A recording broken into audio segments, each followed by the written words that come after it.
हमारे चैनल को सब्सक्राइब करें और बेल आइकन दबाएं।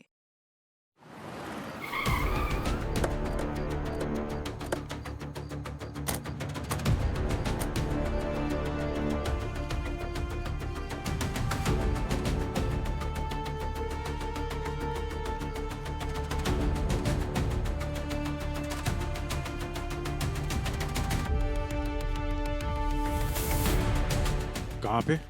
सर इधर। एक मिनट।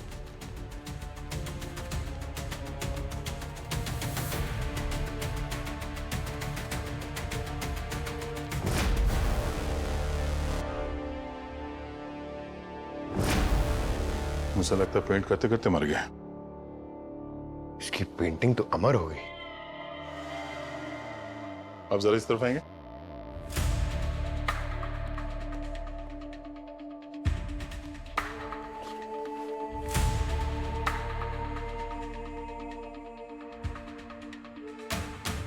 पेंटिंग में जितने स्ट्रोक्स हैं एकदम क्लीन है।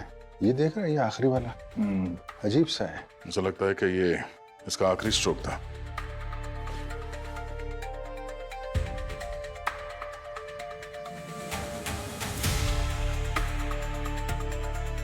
सर बॉडी पे कोई घाव का निशान तो नहीं है? सर जहर भी नहीं दिया गया, क्लीन है। क्लीन है तो फिर मरा कैसे है? अच्छे से जगह चेक करते हैं। खून हुआ है तो छींटे भी उड़े ही होंगे।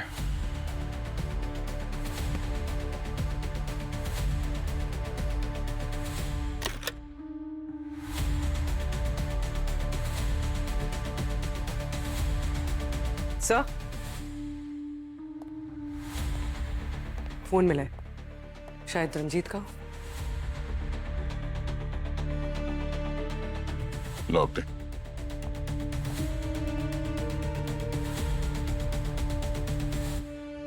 लास्ट कॉल किसी स्नेहा नाम की लड़की को किया है इसने। स्नेहा?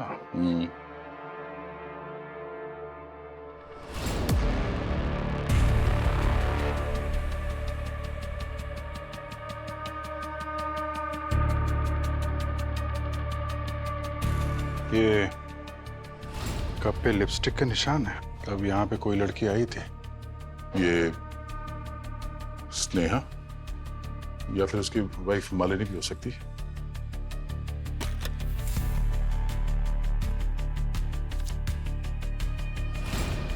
सर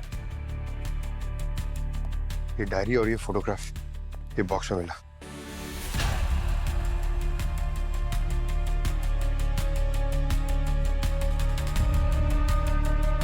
ये लड़की की फोटो तो ये तो वही है ना जिसकी पेंटिंग बना रहा है।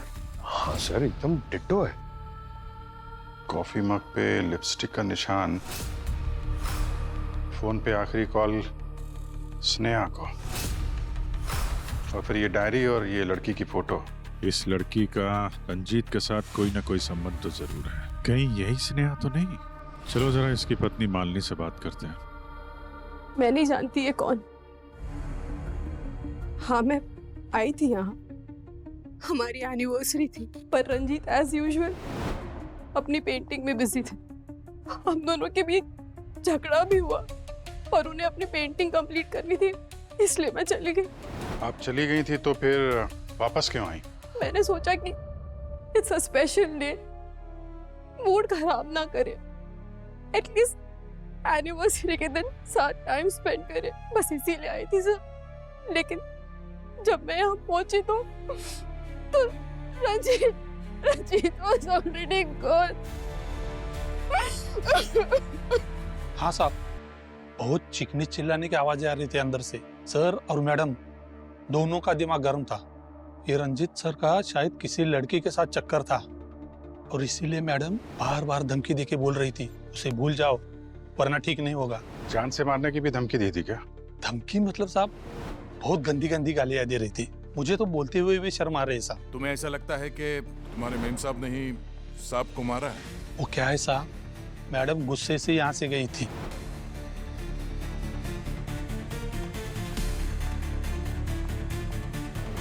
थोड़ी देर बाद वापस लौट आई और उसके ठीक थोड़ी देर बाद ना मैंने सर की चीखने की आवाज सुनी। मैं भागता हुआ अंदर गया और मैंने देखा सर नीचे पड़े हुए थे, तो मैडम उनके पास खड़ी थी। साहब, साहब, ये क्या किया आपने मेम साहब? ये क्या किया? इसलिए मुझे लगता है कि मैडम ने सर को मारा होगा। इस लड़की को पहचानते हो तुम? नहीं साहब। किसी स्नेहा नाम की लड़की का सुना है नाम? वो रंजीत सर की स्टूडेंट थी। रंजीत सर को अकेले काम करना पसंद था, लेकिन वो यहाँ आती थी और देर रात तक रुककर उनके साथ काम करने के लिए रुकती थी। खून होने से पहले कोई और भी आया था यहाँ उनसे मिलने? मेरे होते हुए तो कोई नहीं आया था। हाँ, मतलब बीच में आधा घंटा मैं खाना खाने के लिए गया था साहब। अगर उसके बीच में कोई आया हो तो। मालिनी तो सीधे रंजीत के कमरे में चली गई। हाँ सर, और काफी गुस्से में थी।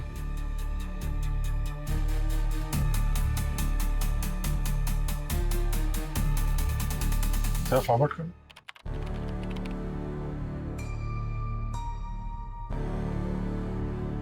ये लड़की कौन है? मालूम नहीं साहब। ये उसी वक्त आई होगी जब हमारे वॉचमैन साहब थोड़ी देर के लिए खाना खाने गए थे, है ना? शायद साहब।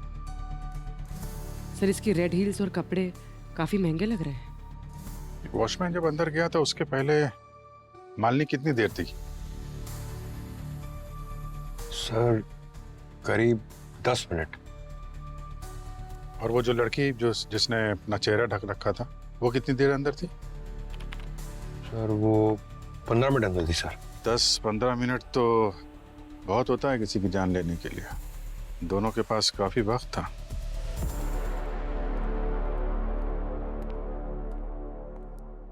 पंकज, उस रेड सैंडल वाली लड़की के बारे में कुछ पता चला क्या? सर रंजीत की आर्ट गैलरी के पास इंक्वायरी की, मगर किसी ने उस लड़की को नहीं देखा सर। या कि जितने भी सीसीटीवी कैमरा है उससे ट्रेस करने की कोशिश कर रहे हैं सर। उस लड़की के बारे में सारी इंफॉर्मेशन चाहिए मुझे। कौन है, कहाँ मिलेगी, क्या करने आई थी वहां पे? आई एम श्योर उस लड़की ने कुछ गड़बड़ की है। वैसे तुम्हें क्यों लग रहा है कि उस रेड सैंडल वाली लड़की ने ही रंजीत का खून किया होगा? अरे यार, किसी के घर में कोई मुंह ढक के अच्छे इरादे से तो नहीं घुसेगा ना। इरादे तो मालिनी के भी कुछ ठीक नहीं लग रहे। इस वॉचमैन ने बोला ना कि मालिनी और रंजीत काफी देर तक अंदर झगड़ रहे थे। जब इतनी देर तक वो अंदर थी रंजीत के साथ तो कुछ भी कर सकती थी वो। हाँ, हो सकता है, लेकिन हस्बैंड वाइफ में तो झगड़े होते ही रहते हैं ना।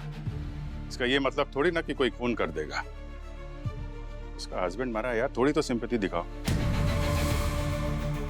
मेरी ड्यूटी सिंपैथी दिखाने के लिए नहीं है, केस सॉल्व करने की है। वैसे भी तुम क्या किसी को जज कर रहे हो? हाँ? तुम्हें तो खुद अपने होने या ना होने का होश नहीं रहता। क्या बोले? हैं? क्या बात कर रहे हो? प्रोफेशनल बातों को मेरी पर्सनल चीजों से अलग रखो, समझे? मैं भी तुम्हें यही समझा। What's happening, guys?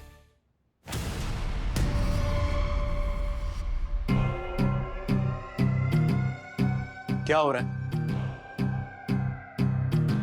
आप दोनों अपने ईगोस को इस ब्यूरो के बाहर रखकर आया करो, या सिर्फ और सिर्फ ड्यूटी की बात होगी? सर मैं भी अभिजीत को यही समझाने की कोशिश। आप दोनों अगर ऐसे एक दूसरे पर उंगली उठाते रहोगे तो ये केस कभी नहीं सॉल्व होने वाला। मैं आपको दूसरा केस देता हूँ, मैं और अभिजीत ये केस देख लेंगे। मगर सर वो That's an order.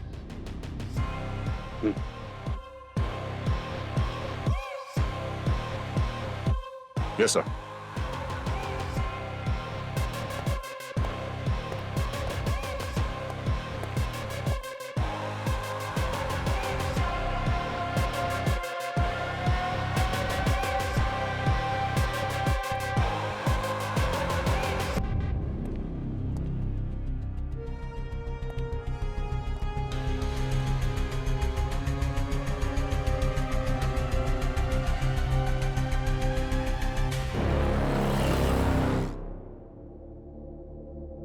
स्नेहा, ये इस फोटो में आप ही है ना? आप कैसे कह सकते हैं कि ये मैं हूँ? मैडम, सवाल हम पूछेंगे और जवाब आप देंगे। ये बताइए कि कल रात रंजीत से आप मिली या नहीं मिली? नहीं, कल रात मैं सिटी हॉस्पिटल में थी। मेरे भाई का एक्सीडेंट हो गया था। आप चाहें तो मैं हॉस्पिटल में कॉल करके पता करवा सकती हूँ। नहीं, आप टेंशन मत लीजिए, वो सब हम लोग पता कर लेंगे। आप ये बताइए कि क्या लगता है आपको, कौन मार सकता है रंजीत को? नहीं, मुझे किसी पे डाउट नहीं है, लेकिन मैंने रंजीत को 2-3 बार फोन पे किसी से आर्ग्यूमेंट करते हुए सुना था। मैंने पूछा तो उसने बोला काम का प्रेशर है, बट बात कुछ और थी। उसने अपनी सारी पेंटिंग्स को कवर करना शुरू कर दिया था और उसने अपने स्टूडियो के सभी लॉक चेंज करवा दिए थे। वो आर्ग्यूमेंट्स जिस दिन हुए थे, डेट्स याद होगी तो लिख दीजिएगा। सर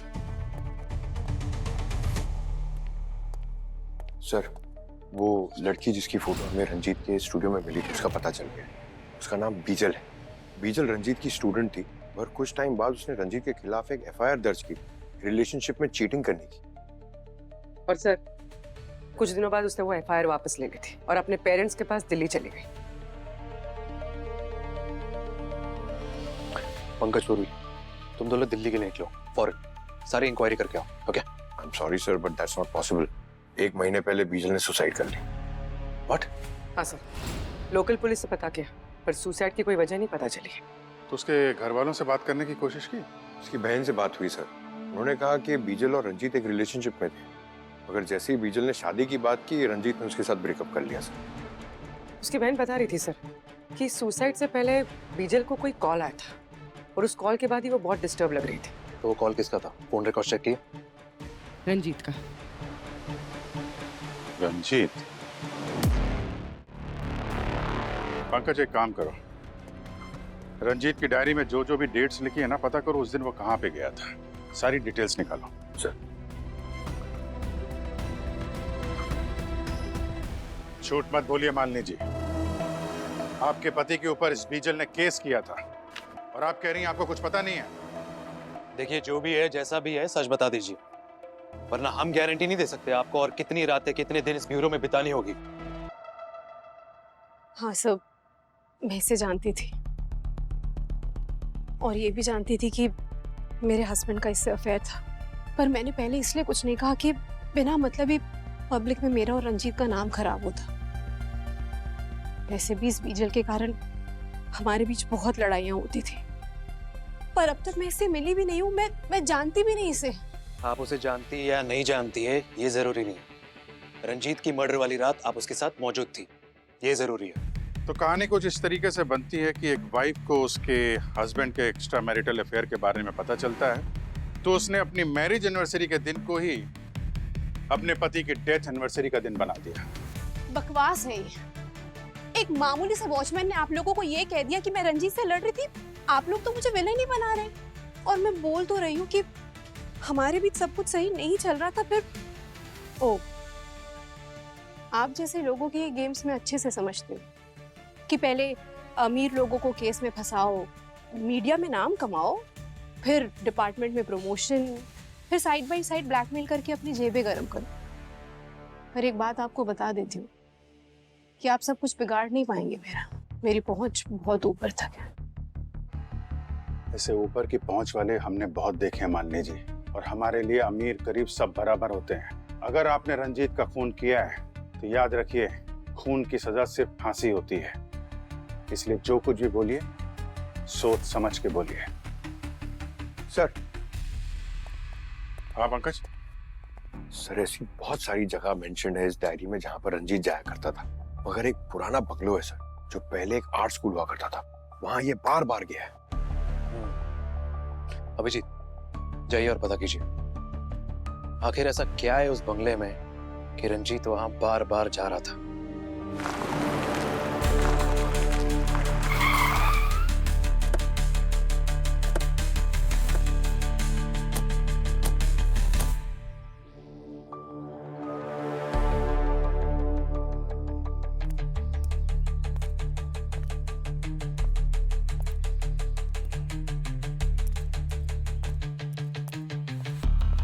सर,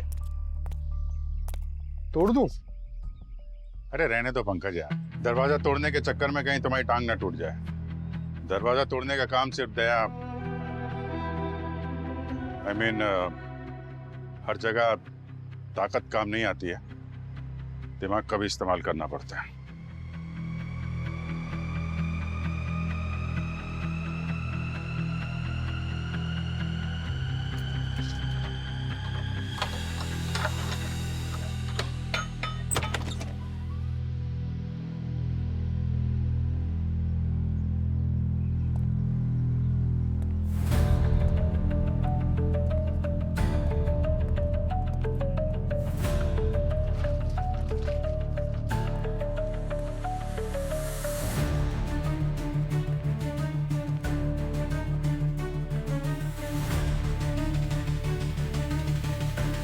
इतनी सारी पेंटिंग्स?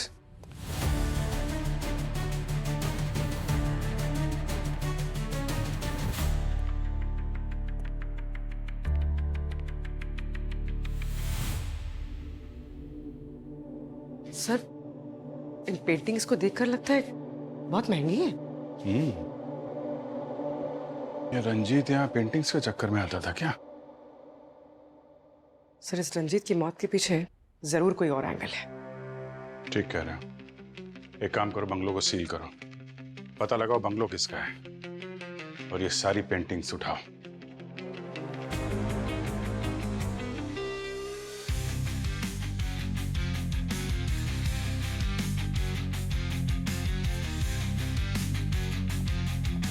क्या डॉक्टर सालोंगे, आप ये पेंटिंग के साथ क्या टाइम पास कर रहे हैं? हमने आपके पास एक डेड बॉडी भेजी थी, कुछ पता चला या फिर?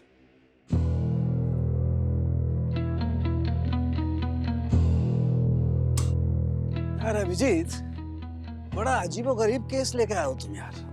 क्यों, क्या हुआ? यार ये रंजीत की बॉडी जब यहाँ पर आई थी तो एकदम ठीक थी, लेकिन जैसे जैसे टाइम पास हुआ इसकी बॉडी के सारे ऑर्गन्स बहुत तेजी से डिकम्पोज होना शुरू हो गए। लेकिन ऐसा क्यों हो रहा है सर? आप लोग तो बॉडी को प्रिजर्व करके रखते हो ना? हाँ रखते हैं, लेकिन इसकी बॉडी में जरूर कुछ ऐसा है जिसकी वजह से इसके ऑर्गन्स डिकम्पोज हो रहे हैं। क्या सर? वो गार्गी को भेजा है इसके ब्लड सैंपल्स और इसके टिश्यू सैंपल्स को लेकर के सेंट्रल लैब में। वहाँ चेकिंग होगी, उसके बाद पता लगेगा कि आखिर वो चक्कर क्या है जिसकी वजह से ये ऑर्गन्स इतनी तेजी से डिकम्पोज हो रहे हैं। हाँ, तब तक पेंटिंग के साथ थोड़ा टाइम पास कर लेते हैं। आई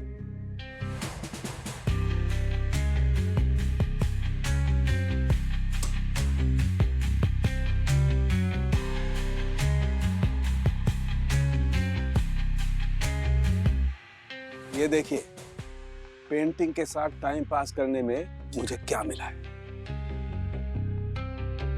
कुछ राज को राज रखने के लिए मरना ही पड़ता है। ऐसा कौन सा राज है जिसकी वजह से रंजीत को मरना पड़ा?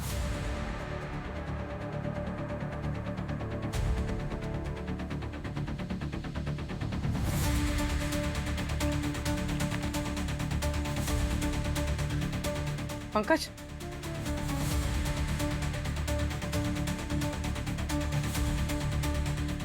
ये देख। अभिजीत सर को फोन करता हूँ। अरे सर, आप ही को फोन करा था। सर ये देखिए।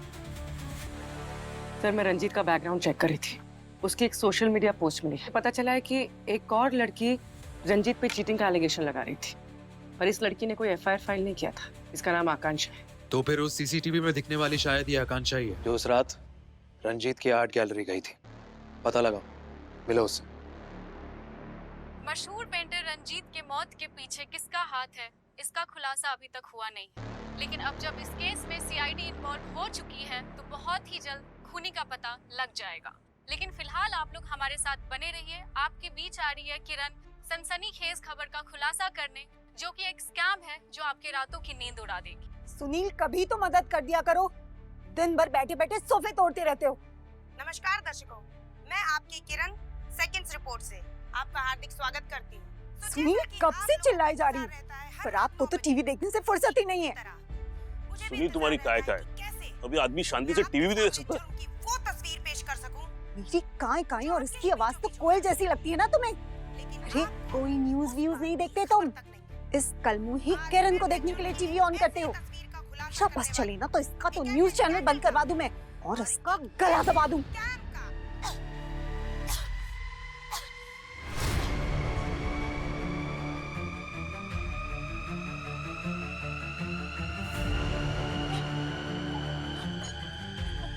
ये तो मर गई।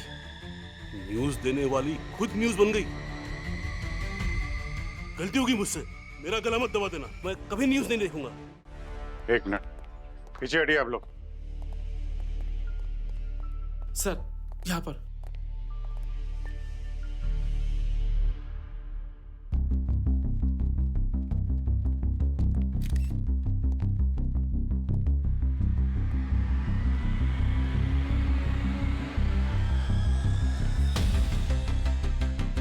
यस डॉक्टर काकी, क्या पता चला? जहर देकर मारा है इसे। जहर?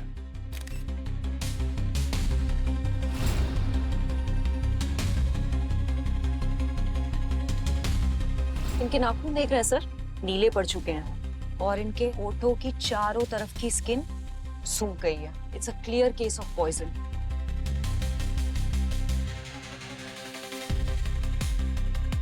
पीछे चलिए, पीछे पीछे, वहां जाके लाइन लगाइए। आप लोग क्या कर रहे हैं यहाँ पे?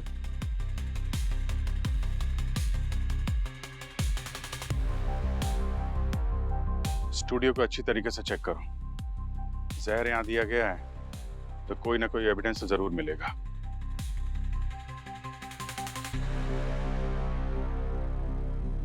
डायरेक्टर कौन है? अब सर, क्या नाम है आपका? रोनिन। लाइव कैमरे पे जो कुछ हुआ वो तो वायरल हो चुका है, पर यहाँ ये सब कैसे हुआ ये बताएंगे आप? सर कुछ पता नहीं सर, सब कुछ रोज की तरह नॉर्मल चल रहा था सर। प्राइम टाइम शो था सर किरण का। शार्प 9 बजे हम लोग लाइव चले गए थे। किरण ने प्रोग्राम शुरू ही किया था कि अचानक दर्द की वजह से उसने गला पकड़ लिया। 30 सेकंड के अंदर उसकी मौत हो गई सर। हाँ सर, सब कुछ इतना जल्दी हुआ कि कुछ पता ही नहीं चला। आप क्या करते हैं? मैं सर यहाँ का फ्लोर मैनेजर नदीन। यहाँ की जितनी भी फुटेज है वो सब चाहिए मुझे। जी सर। और किरण की मौत से पहले कौन कौन मिला था उससे? सर टेलीकास्ट से जस्ट पहले मैंने इसे किरण के आसपास देखा था सर। तो मैं था तो क्या हुआ?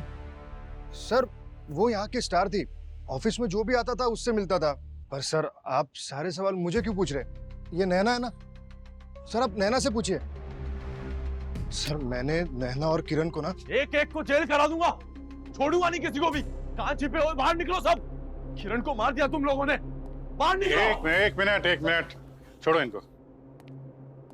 कौन है आप? सर मैं किरण का हस्बैंड हूँ। ये सब के सब लोग मिले हुए हैं। सर, किरण को मार दिया इन लोगों ने। आप बताइए इतनी सिक्योरिटी के बीच उसे कोई कैसे मार सकता है? आप कहाँ थे जब किरण की मौत हुई? सर मैं अपने घर पे था, किरण के साथ वो सब हो रहा था और मैं कुछ नहीं कर पाया। मैं बस खड़ा देख रहा था। बस मेरे सामने किरण की सांसें उखड़ रही थी सर, कुछ नहीं कर पाया उसके लिए। मिस्टर कबीर, आपको किसी पर शक है? सर मैंने आपको बताया ना, ये लोग इन्होंने मिस्टर कबीर, इन सब से पूछताछ हो रही है, इन्वेस्टिगेशन चल रहा है। इनके अलावा किसी पे डाउट है आपको? I mean, किरण से किसी का लड़ाई झगड़ा हुआ हो, आपकी किसी से कोई दुश्मनी? सर यकीन के साथ मैं कुछ नहीं कह सकता, लेकिन किरण कुछ टाइम से टेंशन में थी। मैंने उससे पूछा कि क्या बात है मुझे बताओ, लेकिन उसने कहा कि ऑफिस में बहुत काम है, स्ट्रेस है। Then I thought कि अब मीडिया लाइन है, स्ट्रेस होता होगा सब। पर सर मैं आपको बता रहा हूँ, इन लोगों ने मिलके मारा है उसे। ठीक है, वो हम देख रहे हैं। सबको पकड़िए, छोड़िए मत देख सर। रहे हैं कबीर। आप इनको बिठाओ इधर। आप यहाँ बैठिए, मैं अभी आपसे मिलता हूँ। ठीक है, बैठिए आप।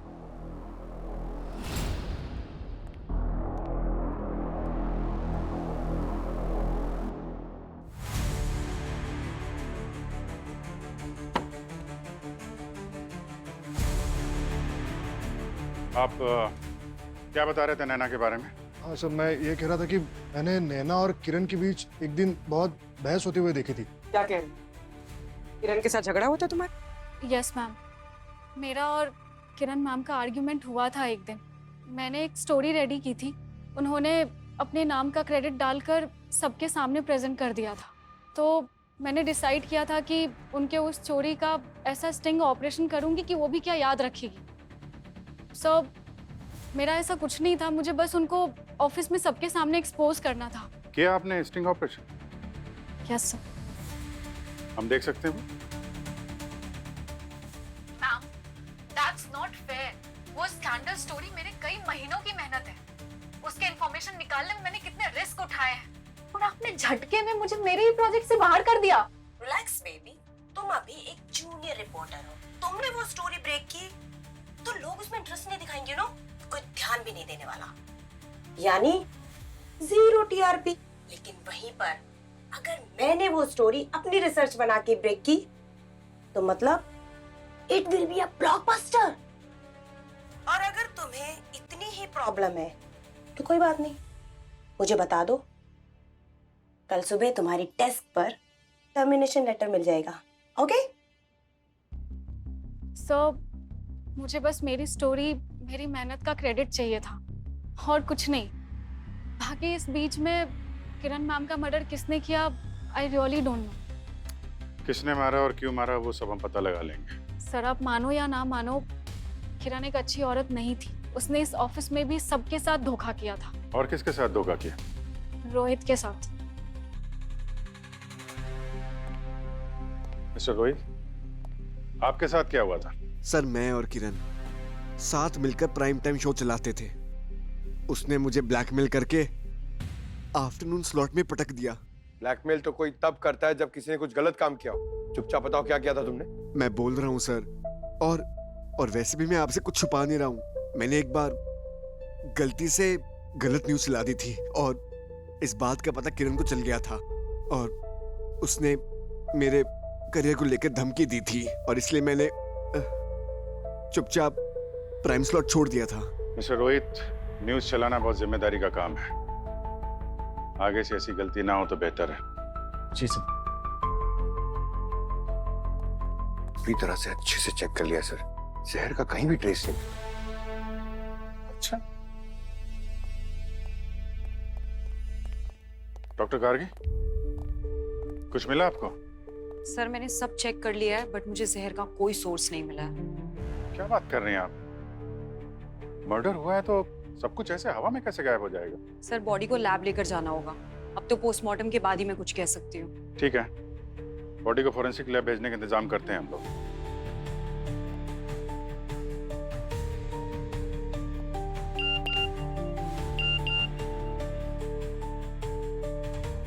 सर, जिस लड़की ने रंजीत के खिलाफ सोशल मीडिया पर कंप्लेन की थी, उसका पता चल गया। कौन है? उसका नाम आकांक्षा है। आकांक्षा? दुनिया में ऐसी कोई आखिरी जगह भी होगी ना, फिर भी मैं वहां नहीं जाऊंगी। अच्छा, बदला लेने भी नहीं? What do you mean? I mean आकांक्षा, जो तुमने सोशल मीडिया पर पोस्ट किया है ना रंजीत के खिलाफ गुस्से में, वो देखकर लगता नहीं कि तुम रंजीत को ऐसे ही छोड़ देते। रंजीत ने चीट किया था मुझे। मुझे कभी पता ही नहीं चला कि वो मैरिड है। मैं डिप्रेशन में चली गई थी, बड़ी मुश्किल से बाहर आई। और मैम, आजकल सोशल मीडिया सबसे सेफ जगह है अपना एंगर, अपनी फ्रस्ट्रेशन निकालने के लिए। आपको ऐसी हजारों पोस्ट मिल जाएंगी वहां पे। अच्छा, वो हजारों लोग रंजीत की आर्ट गैलरी तो नहीं जाते ना? इसका तो चेहरा ढका हुआ है मैम, आप कैसे बोल सकती हैं ये मैं हूँ? कल रात तुम कहाँ थी? नहीं, घर में मेरा स्टमक अपसेट था with a little fever. Medicine लेके सो रही थी मैं। कोई प्रूफ है तुम्हारे पास? मैम, मैं अकेले रहती हूँ। अब अकेले रहने का कोई कैसे प्रूफ दे सकता है? आप तो सीआईडी से हैं ना, आप ही पता लगवा लीजिए। पता तो हम लगा ही लेंगे। सर, मैंने आकांक्षा की फोन की लोकेशन चेक की थी, वो सच कह रही थी। रंजीत के मर्डर के वक्त वो घर पे थी। और सर, जो वो बंगला है वो रंजीत के नाम पर ही है। रंजीत का? इतनी महंगी पेंटिंग जिसे बेच के लाखों रुपए कमाए जा सकते हैं, आर्ट गैलरी में रखने के बजाय वहाँ उस पुराने से घर में रखा है उसने। सर, वो स्नेहा जो बता रही थी कि रंजीत के साथ किसी का झगड़ा होता था, उन डिटेल्स में से एक कॉमन नंबर सामने आया है, कोई विक्रम है। एक के बाद एक नए लोग बढ़ते ही जा रहे हैं इस केस में। एड्रेस क्या है इस विक्रम का? कौन है यार ये?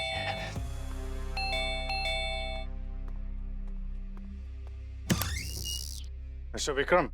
कौन है आप लोग? बहुत देर लगाई दरवाजा खोलने में। अरे ये क्या बदतमीजी है? कर क्या रहे थे आप? हैं? अरे वॉशरूम में था मैं। आप लोग हो कौन? हम सीआईडी से। सॉरी सर, गलती में कुछ ज्यादा कह दिया। कल रात कहाँ थे आप? यही था अपने घर। रंजीत को तो जानते होंगे ना? अरे उसे कौन नहीं जानता सर, एक नंबर का फ्रॉड और धोखेबाज आदमी था। वो तो बहुत बड़ा पेंटर था। अरे कहाँ का पेंटर मैम, दूसरों की स्टाइल्स और आइडियाज कॉपी करके तो उसने अपना करियर एस्टेब्लिश किया था। मेरी स्टाइल भी कॉपी की थी उसने सर। बस इतनी सी बात के लिए उसे मार दिया? अरे कैसी बातें कर रहे हो सर? अरे मैंने कोई मर्डर नहीं किया सर, ट्रस्ट मी। आपकी बहुत लड़ाई झगड़े होते रहते थे उसके फोन पे, और सुना है आपने उसे धमकी भी दी थी। सर वो उसने मुझे इतना गलत सलत बोला था ना सर, तो जवाब में मुझे भी उसे कुछ कहना पड़ा सर। That's it. और गुस्से में तो इंसान के मुंह से इतना कुछ निकल जाता है। इसका ये मतलब तो नहीं कि मैंने मर्डर किया है।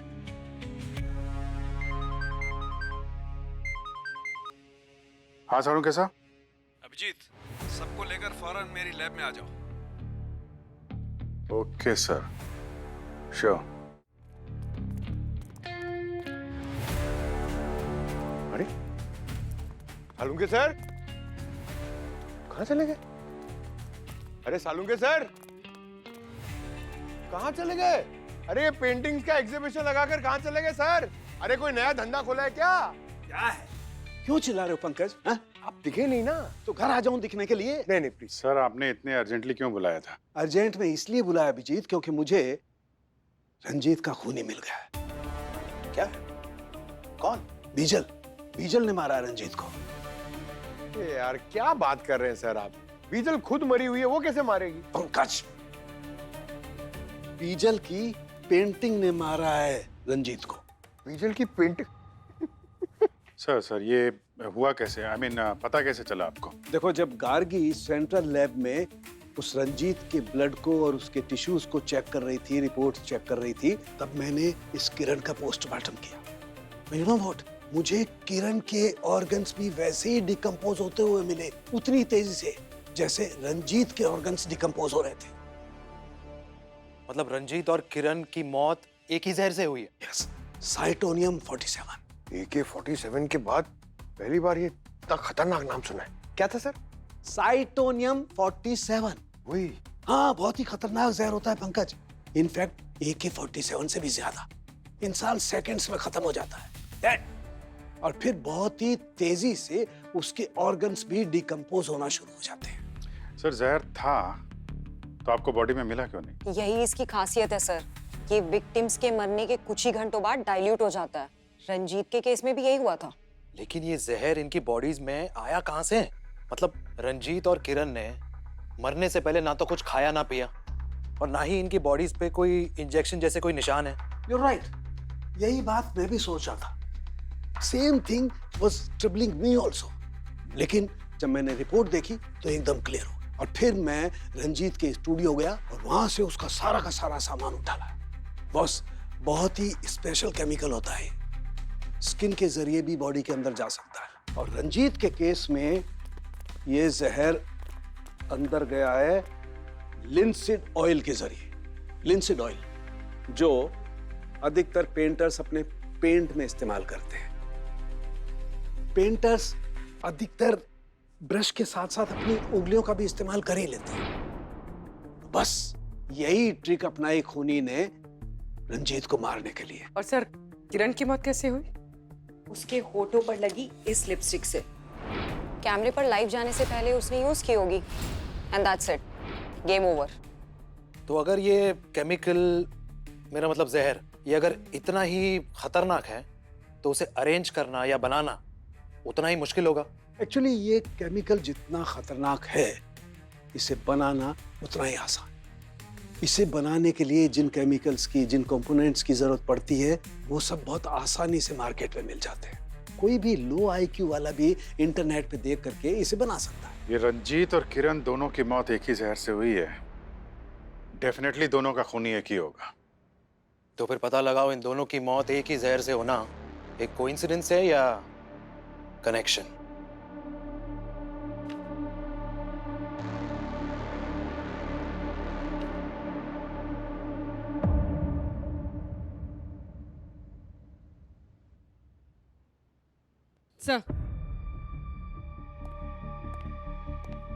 सर किरण के सामान से हमें कुछ फेमस पेंटर्स के पोर्टफोलियोज मिले हैं और कुछ पेंटिंग्स की फोटोज। ये देखिए,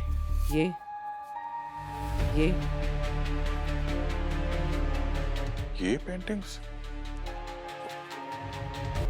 ये तो वही पेंटिंग है ना जो रंजीत के बंगलों में देखी थी हमने। इसका मतलब इस केस में सिर्फ मर्डर ही नहीं, नकली पेंटिंग्स बनाने का एंगल भी शामिल है। एक काम करो, रंजीत के बंगलों से जितनी भी पेंटिंग्स मिली थी ना, सब ब्यूरो लेकर आओ।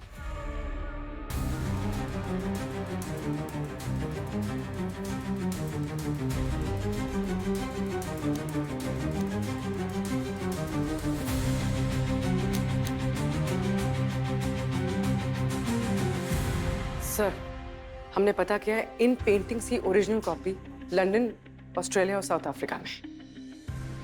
इसका मतलब रंजीत ओरिजिनल पेंटिंग्स का डुप्लीकेट बनाता था और शायद इसी कारोबार की वजह से वो मारा भी गया। पूर्वी जरा लाइट बंद करो और यूवी लाइट से चेक करो। देखो ये पेंटिंग्स क्या कहानी बताती है हमें।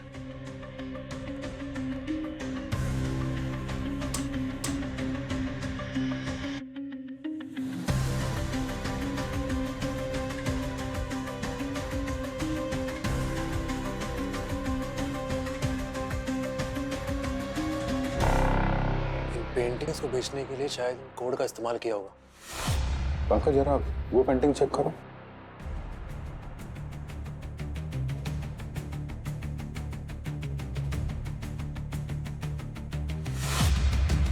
ये फ्लावर का निशान इस पेंटिंग में भी था, इसमें भी है। इसमें देखना दूसरे में। ये रहा सर। सब पेंटिंग में कोडिंग भी है और फ्लावर का निशान भी। ये फ्लावर का निशान मैंने कहीं देखा है।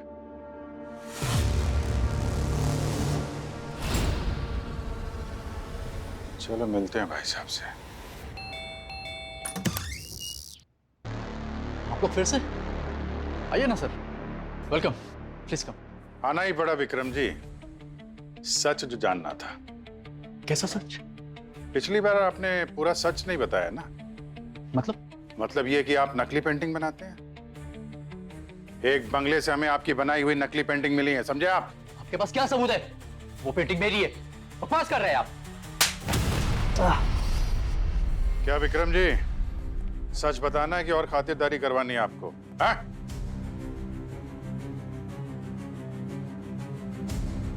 हाँ सर, मैं अपनी पेंटिंग्स के सिग्नेचर पे एक फ्लावर बना देता हूँ सर। अच्छी खासी प्राइस मिल जाती है सर जाली पेंटिंग्स बनाने की। कॉन्ट्रैक्ट कौन देता है? पता नहीं सर, कभी देखा नहीं उसे। इनफैक्ट कभी उसकी आवाज भी नहीं सुनी सर। मैं बस अपनी पेंटिंग्स बनाकर बगले के अंदर रख देता था, वहीं पर मुझे पैसे और लेटर मिल जाता था, और उसके अंदर आगे किसकी पेंटिंग बनानी है उसकी फोटो। तो इस सब में रंजीत के साथ क्या झगड़ा था तुम्हारा? कुछ नहीं सर, उससे मेरे इस इलीगल काम के बारे में पता चल गया था। धमकी दे रहा था मुझे, कह रहा था अगर मैं नहीं छोड़ूंगा तो मुझे सबके सामने एक्सपोज कर देगा। सर, रंजीत को मारा गया क्योंकि वो नकली पेंटिंग्स का बिजनेस एक्सपोज करने वाला था। पर किरण को क्यों मारा? खूनी का उससे क्या लेना देना? कुछ तो लेना देना है, वरना खून ऐसे नहीं होते। सर, ये विक्रम की बात पे विश्वास नहीं कर सकते सर। इस केस में हर आदमी झूठ बोल रहा है। क्रिमिनल कब सच बोलता है पंकज? ये तो हमारा काम है झूठ को पकड़ना और सच को सामने लाना। जब तक इस केस की सारी कड़ियां नहीं मिल जाती हैं, ये विक्रम हमारी रडार में ही रहेगा। कड़ी मिसिंग है, वो लाल सैंडल वाली लड़की। सर, रंजीत के पुराने बंगले में जहां में नकली पेंटिंग्स मिली थी, उसके आसपास जितने लोग थे मैंने उनके नंबर्स ट्रेस किए थे। एक नाम देख के आप चौंक जाएंगे। ये देखिए, कड़ी मिल गई।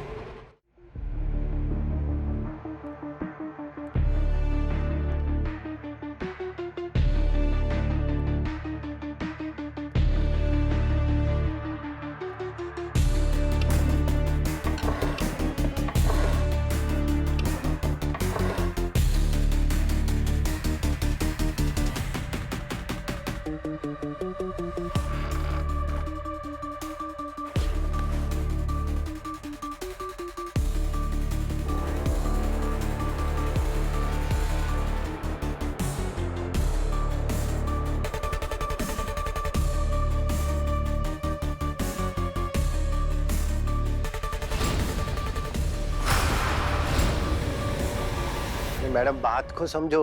एनआरआई पार्टी है बहुत बड़ी। अरे बॉस ने बोला है अभी नहीं, अभी बहुत रिस्की है। सीआईडी विक्रम तक पहुंच गई है और सारी पेंटिंग्स भी सीज कर दी है। उनको बोलो थोड़ा टाइम लगेगा। मैडम, उनको जल्दी है, तभी तो 5 पेंटिंग के 2.5 करोड़ दे रहे हैं। ये एक डील कर लेते, फिर कई महीने तक शांत रहेंगे। Hello hello ma'am. ठीक है, मैं पेंटिंग्स अरेंज करके टाइम और लोकेशन बताती हूँ। और हाँ, क्लाइंट को कहना हमें पूरा पेमेंट कैश में चाहिए, और वो भी इंडियन करेंसी में। Okay, done ma'am.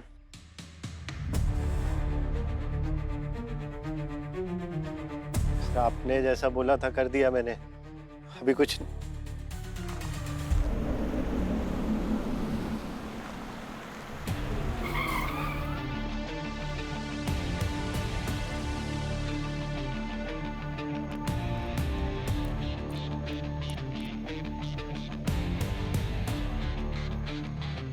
Hello sir, वो क्लाइंट है हमारे। क्लाइंट तो ठीक है, लेकिन कैश कहाँ है? कैश है ना सर, गाड़ी में रखा है। चलिए।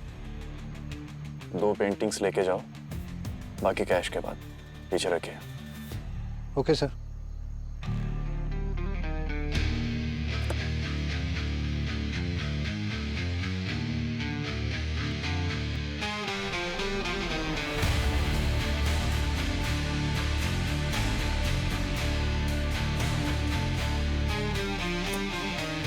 मेरे सामने किरण की सांसें उखड़ रही थी सर, मैं कुछ नहीं कर पाया उसके लिए।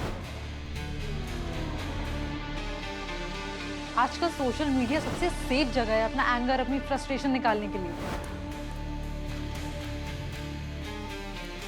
सर पेंटिंग्स, बाकी की पेंटिंग्स कैश के बाद ही देंगे।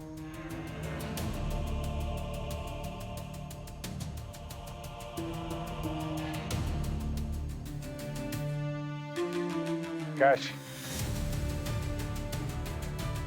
कैश।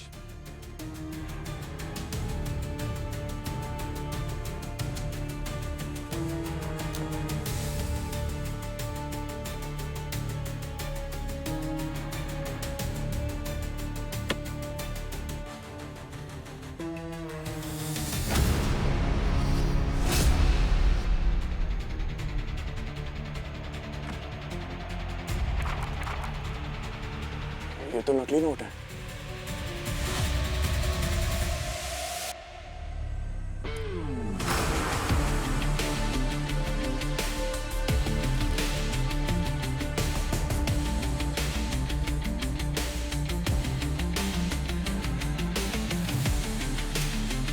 कद्दू के बीज डालोगे तो आम कहाँ से खाओगे कबीर साहब? नकली पेंटिंग तो नकली cash.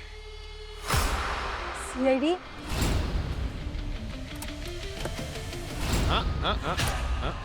No.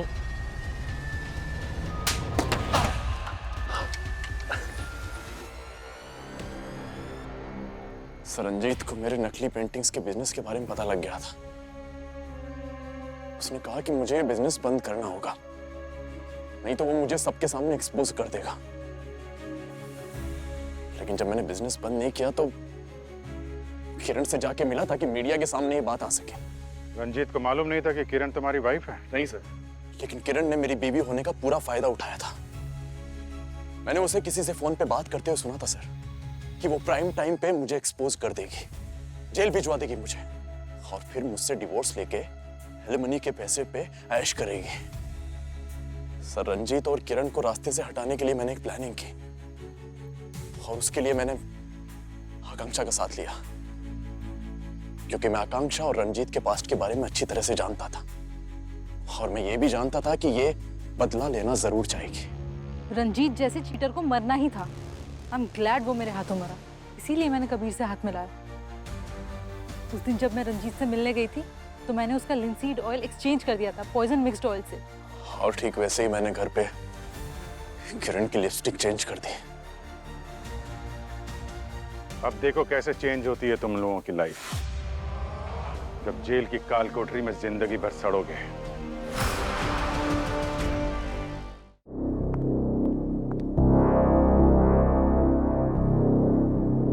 Hello sir. Sir आपने जो चिप मुझे दिया था उसे क्रैक करना थोड़ा डिफिकल्ट हो रहा है। मतलब?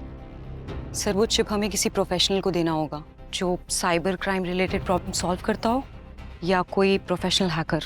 गार्गी तुम्हें पता है ना, ये बात किसी तीसरे को पता चली तो मैं तुम्हें तो आप मुझे गोली मार देंगे। आई नो सर, मगर उस चिप में क्या है ये पता लगाने के लिए हमें किसी एक्सपर्ट की हेल्प लेनी ही होगी, क्योंकि चिप थोड़ा करप्ट हो गया है।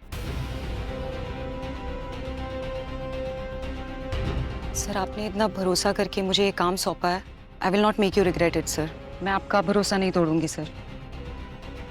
ठीक है, ऐसा कोई है जिस पे तुम भरोसा कर सकती हो? हाँ सर, एक है। मैं उस पर खुद से भी ज्यादा भरोसा करती हूँ। पर एक बात ध्यान रहे, तुम दोनों की जान जा सकती है इसमें। सीआईडी के लिए कुछ भी सर। हेलो, हाँ ज्ञान, कहाँ? ठीक है, मैं भी पहुंचता हूं।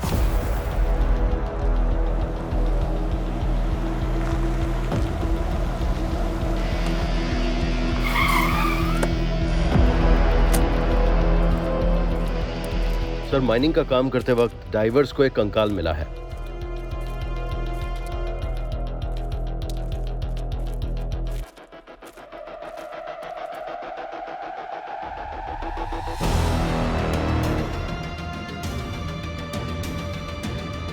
ये क्या चक्कर है कि कंकाल सीट से बंधा हुआ?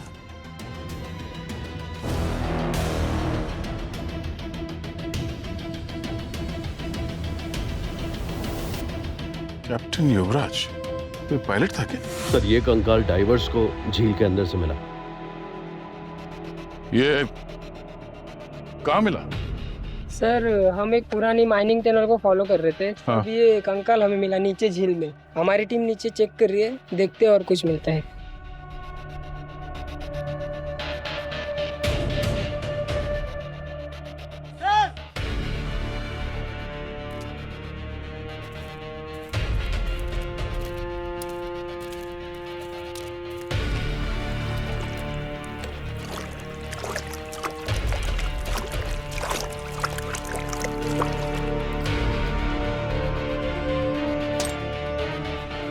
PR0403, ये तो वही फ्लाइट है जो कुछ साल पहले गायब हो गई थी, करीब 8 साल पहले। हाँ सर, फ्लाइट तो वही है, लेकिन रिपोर्ट के हिसाब से ये कहीं पहाड़ों में गुम हुई थी। कुछ ठीक नहीं है, झील को अच्छी तरह से छानना होगा। झील को अच्छी तरह से ढूंढो, देखो कुछ मिलता है क्या यहाँ पे, जल्दी।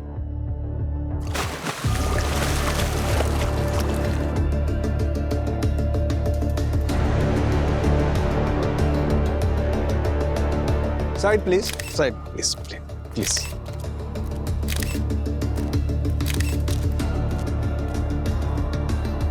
कोई सोच भी नहीं सकता सर, शहर के बीचों बीच इस झील में एक प्लेन गायब हुआ था। एक चार्टर्ड फ्लाइट, केवल पायलट, बिना पैसेंजर्स के। सर, पिछले 8 सालों से ये सब पानी में था। सारे सबूत तो मिट चुके होंगे। और ये कंकाल और ये हड्डियां हमें क्या ही बताएगा? बताएगा, ये कंकाल ही बताएगा।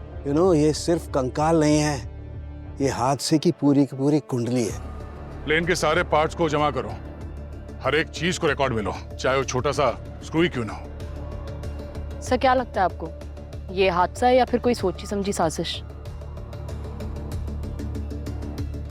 हर एक चीज को बारीकी से देखते हैं, पता चल जाएगा ये हादसा है या किसी की साजिश। हाँ,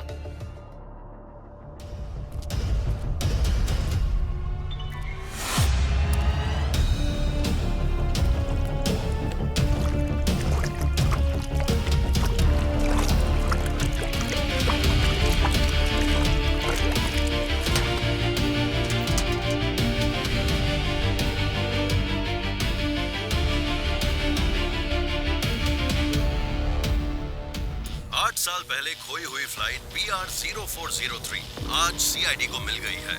सीआईडी को शक है कि ये महज हादसा नहीं है। सीआईडी पता करने की कोशिश कर रही है कि फ्लाइट में कोई और भी था क्या।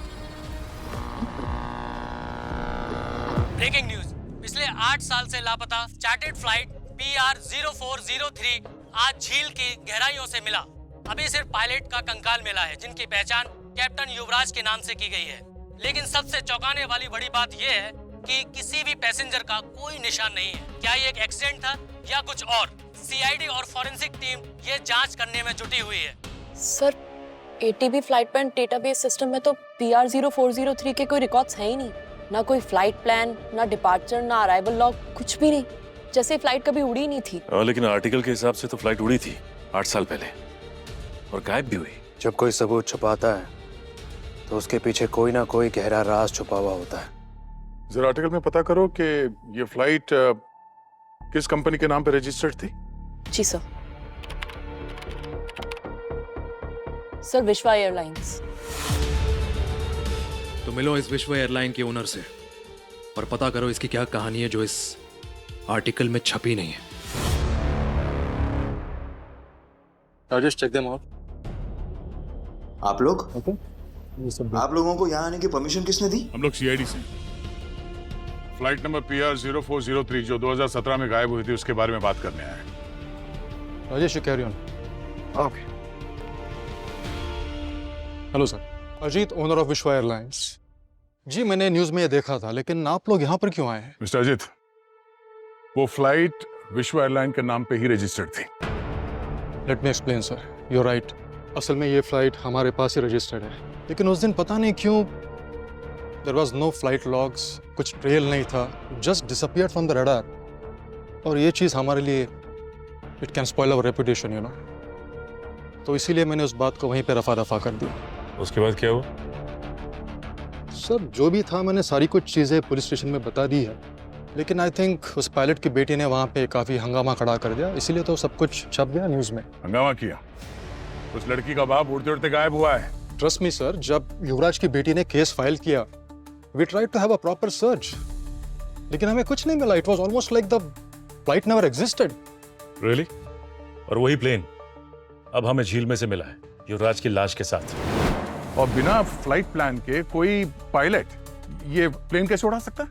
सर एक्चुअली पॉसिबल है, अगर वेदर कंडीशंस क्लियर हो, पायलट एक्सपीरियंस्ड हो, तो शॉर्ट डिस्टेंस के लिए फ्लाइट बिल्कुल उड़ाई जा सकती है, at lower altitudes of course. लेकिन आई रियली डोंट नो इस टाइम युवराज का इंटेंशंस क्या था। क्या छुपा रहा था ये युवराज? और ये फ्लाइट लेके गया कहाँ? सर ट्रस्ट मी, मैं भी उसी कोशिश में लगा हूँ सर। हमने we had a proper extensive search, लेकिन हमें ना कोई मलबा मिला, ना SOS कॉल था।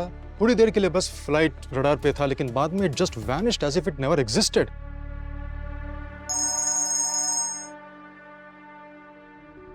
हाँ सर, ठीक है, हम लोग अभी आते हैं। फॉरेंसिक लैब से कॉल था। वो जो लाश मिली है पायलट युवराज, शायद उसके पास अभी भी कुछ बोलने को है।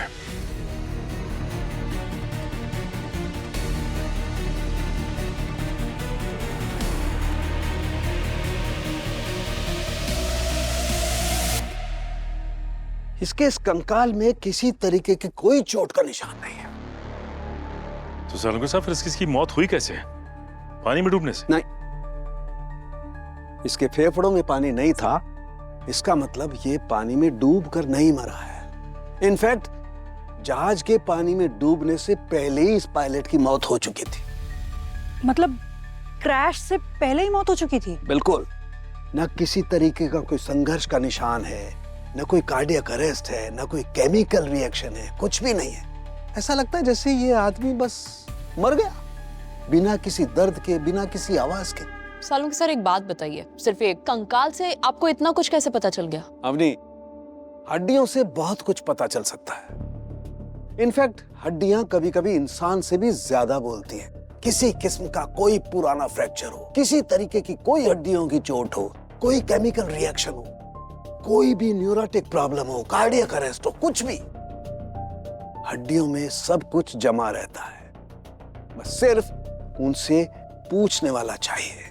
इनफैक्ट डायटम एनालिसिस जो है ना, वो फॉरेंसिक साइंस का एक बहुत महत्वपूर्ण हिस्सा है। तुम यूं समझो कि जैसे कोई जिंदा इंसान अगर पानी में डूब रहा है और पानी में डूब करके मर रहा है, तो पानी उसके फेफड़ों में चला जाता है और फेफड़ों से ब्लड स्ट्रीम में चला जाता है और फिर उसके तमाम अंगों में चला जाता है। और इस पानी के जरिए ये डायटम, ये माइक्रोस्कोपिक छोटी छोटी एल्गी, ये भी पानी के साथ उसके सारे ऑर्गन्स में जमा हो जाती है। न सिर्फ लंग्स में, बाकी और जगह, बल्कि बोन मैरो में भी।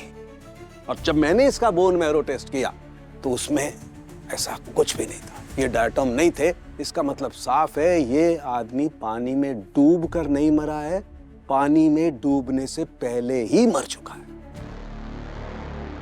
और वो ब्लैक बॉक्स, उसका क्या हुआ? वो ब्लैक बॉक्स, कुछ लोग लगे हुए हैं ब्लैक बॉक्स से कुछ सच उगलवाने के लिए।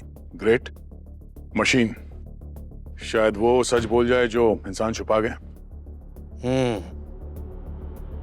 एक आदमी 8 साल पहले गायब हो गया और एक प्लेन 8 साल पहले बिना किसी को बताए उड़ा, और आज 8 साल बाद दोनों वापस मिले, एक मरा हुआ और दूसरा चला हुआ।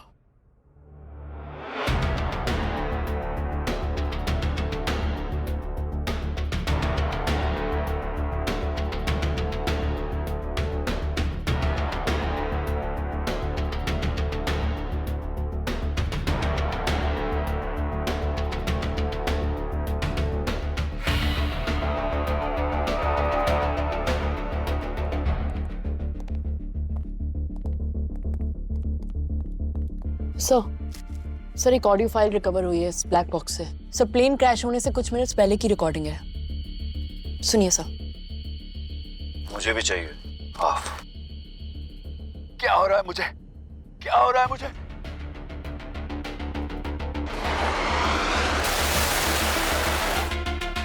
मुझे भी चाहिए हाफ। ये युवराज कहना क्या चाहता था? और उसके बाद बोला कि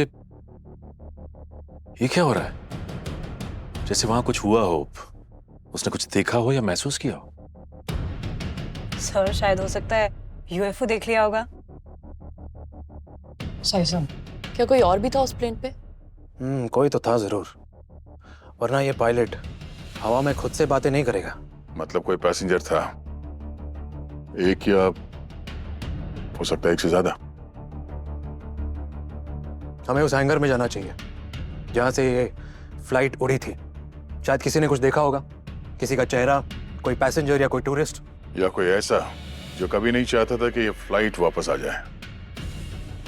जवाब वहीं छुपा है दया, जहां इस फ्लाइट की उड़ान शुरू हुई थी 8 साल पहले।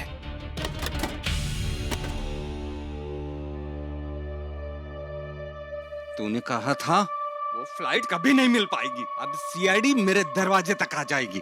अगर उन्होंने मुझे ढूंढ लिया, तुझे भी जरूर ढूंढ लेंगे। कीमत चुकाने की बारी अब तेरी है। फ्लाइट PR 0403 के पुर्जे सब मिल गए उन्हें। नमस्ते। हम लोग PR 0403 ये चार्टर फ्लाइट की जांच कर रहे हैं, जो 2017 में यहाँ से उड़ान भरी थी। 2017? वो तो सब 8 साल पुरानी बात है, और उस वक्त के तो लोग भी बदल गए। अब हम तो साहब इसमें नए हैं, हमें उस फ्लाइट के बारे में कुछ भी नहीं पता।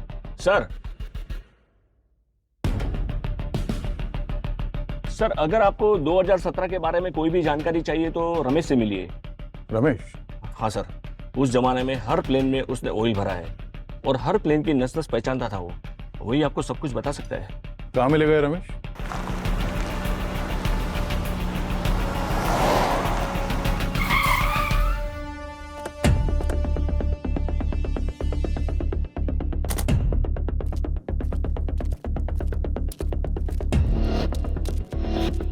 सुनो भाई साहब, वो रमेश जो विश्व एयरलाइंस में कुछ साल पहले काम करता था, कहाँ रहता है कुछ मालूम है? ये सामने वाला है। यही वाला? जी ये ब्लू वाला। Thank you.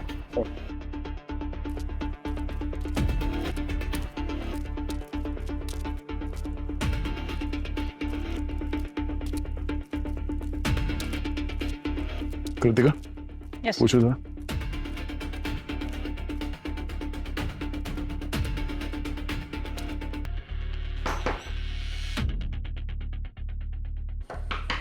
रमेश,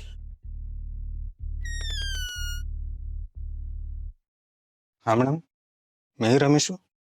रमेश जी, हम लोग सीआईडी से हैं। फ्लाइट PR 0403 के बारे में जानते हैं आप? हाँ साहब, न्यूज़ में देखा था। ये वही फ्लाइट है ना जो पानी में डूब गई थी। उस दिन मैंने ही उसी फ्लाइट में फ्यूल डाला था और पायलट ने कहा कि अथॉरिटी से बात हो चुकी है और उड़ान के लिए परमिशन मिल गई है। हमने तो तुमसे कुछ ज्यादा पूछा भी नहीं और तुम तोते की तरह बोलने लगे। सीआईडी का नाम सुन के हर कोई तोते के जैसे बोलता है ना साहब। अच्छा, तो फिर तुमने चेक क्यों नहीं किया कि फ्लाइट प्लान फाइल हुआ था या नहीं? वो काम मेरा नहीं था साहब। पायलट ने कहा सब क्लियर है, मेरे लिए उतना ही काफी था। किसी पैसेंजर को देखा था तुमने? मतलब उस वक्त कोई फ्लाइट में और भी था? नहीं, उस टाइम फ्यूल भर के मैं सीधा अंदर चला गया था। मैंने किसी को आते जाते देखा नहीं है। याद करने की कोशिश करो, कोई आवाज, कोई चेहरा, कुछ याद आ जाए। सब इतना याद नहीं है। वैसे मेरी याददाश्त कम हो चुकी है। इतनी पुरानी बात कुछ याद नहीं है और 8 साल हो चुके साहब। ठीक है, कुछ याद आ जाए तो फोन कर देना हमें। वैसे यहाँ तुम्हारे साथ घर में और कौन कौन रहता है? वैसे मैं अकेले रहता हूँ साहब। 2 साल हो गए, मेरी पत्नी गुजर गई, तब से अकेला हूँ। ठीक है, चलो।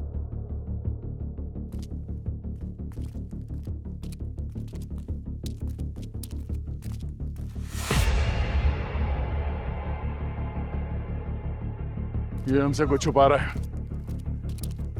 ये सच नहीं बोल रहा है। इसकी आंखें और इसकी जुबान आपस में मेल नहीं खा रही है।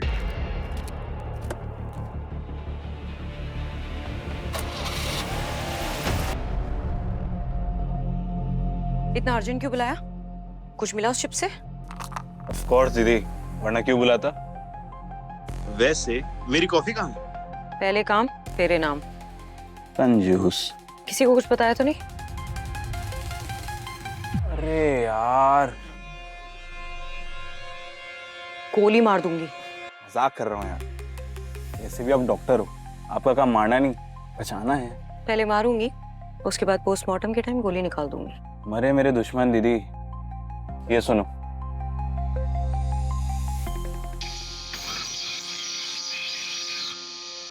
ये तो काफी डिस्टॉर्टेड है, कुछ भी क्लियर नहीं सुनाई दे रहा है। वेट वेट वेट,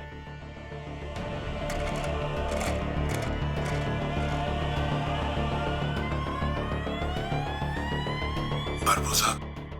एक मिनट, रिवाइंड कर। बारबोसा। एसीपी सर की आवाज।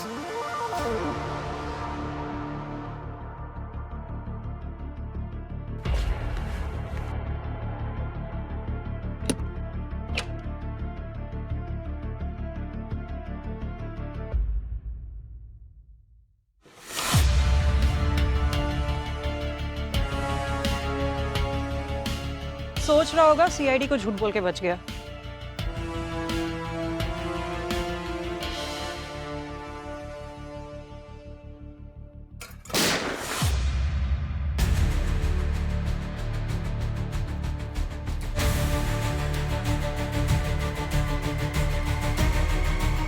रमेश, रमेश, रमेश,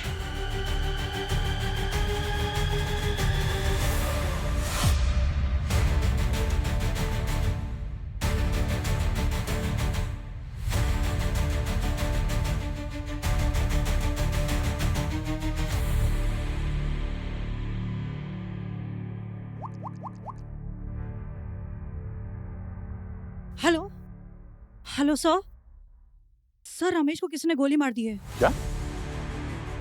तुम वहां से हिलना मत, हम लोग अभी आते हैं। सर कोई एक मामूली से मैकेनिक को गोली क्यों मारेगा? लगता है ये बहुत कुछ जानता था और किसी ने बोले नहीं दिया इसे। पर हम लोग सही रास्ते पे हैं। घर की अच्छी तरह से तलाशी लो।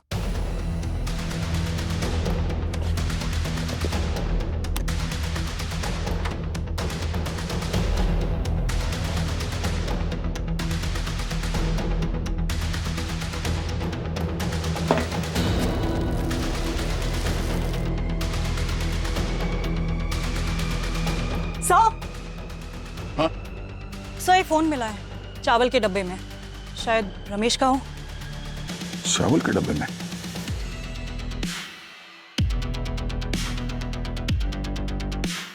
फोन के कॉल लिस्ट में सिर्फ एक ही नंबर है, वो भी आज ही डायल किया गया। आप जिस नंबर को डायल कर रहे हैं वो इस समय स्विच्ड ऑफ है। ये फोन स्विच ऑफ है। इस फोन से इस नंबर पे कॉल किया गया था, वो भी आज। और उसके बाद इस रमेश की मौत हो गई। कोई तो कनेक्शन है। और अभी ये नंबर स्विच ऑफ आ रहा है। पता करना पड़ेगा ये नंबर किसके नाम पे रजिस्टर्ड है। सर मैंने तो पहले से ही आपको सारी इंफॉर्मेशन दे दी थी। हाँ दी थी, पर पूरी नहीं। क्या मतलब? मतलब ये कि और भी कुछ इंफॉर्मेशन चाहिए। जरा नंबर देखिए, पहचानते हैं आप इसे? नो, किसका है ये नंबर आपके कंपनी के नाम पे ही रजिस्टर्ड है और आपको पता तक नहीं है। देखिए सर, हमारे कंपनी में काफ़ी सारे एम्प्लॉयज़ हैं, तो किसी ने डॉक्यूमेंट्स यूज़ किए होंगे। लेकिन बात क्या है? ये नंबर हमें रमेश के घर से मिला। ये वही है जिसने फ्लाइट PR 0403 में फ्यूल डाला था 2017 में, जब वो फ्लाइट गायब हुई थी। और उस नंबर से आखिरी कॉल इस पे किया गया था, लेकिन जब हमने फोन ट्राई किया तो कोई रिस्पॉन्स नहीं मिला हमें। तो हम ये जानना चाहते हैं कि ये नंबर किसका है जिस पे कल कॉल आया था। I see. Please follow me. Please, this way. मैं अपना एम्प्लॉय डेटाबेस चेक करके बताता हूँ। Excuse me.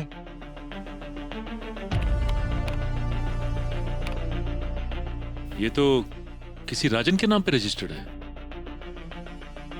ये राजन कौन है? बुलाइए उसे। एक्सक्यूज मी सर, आपसे मिलने मिस्टर राजेंद्र आए। यही है राजन।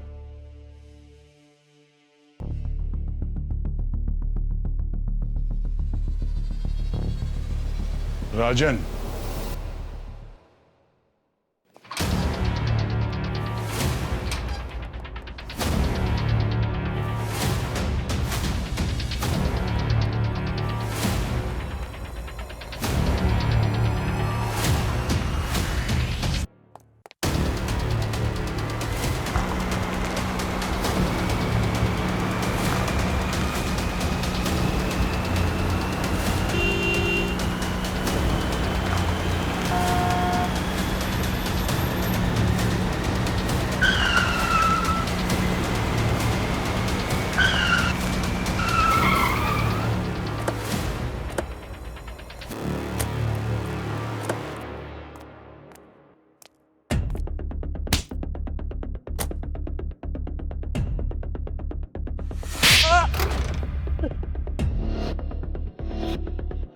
तू है सबका मास्टरमाइंड। मैंने कुछ नहीं किया सर, मैं तो सिर्फ उनको फ्लाइट उड़ाने की परमिशन देता था, बिना फ्लाइट प्लान के। बिना फ्लाइट प्लान के?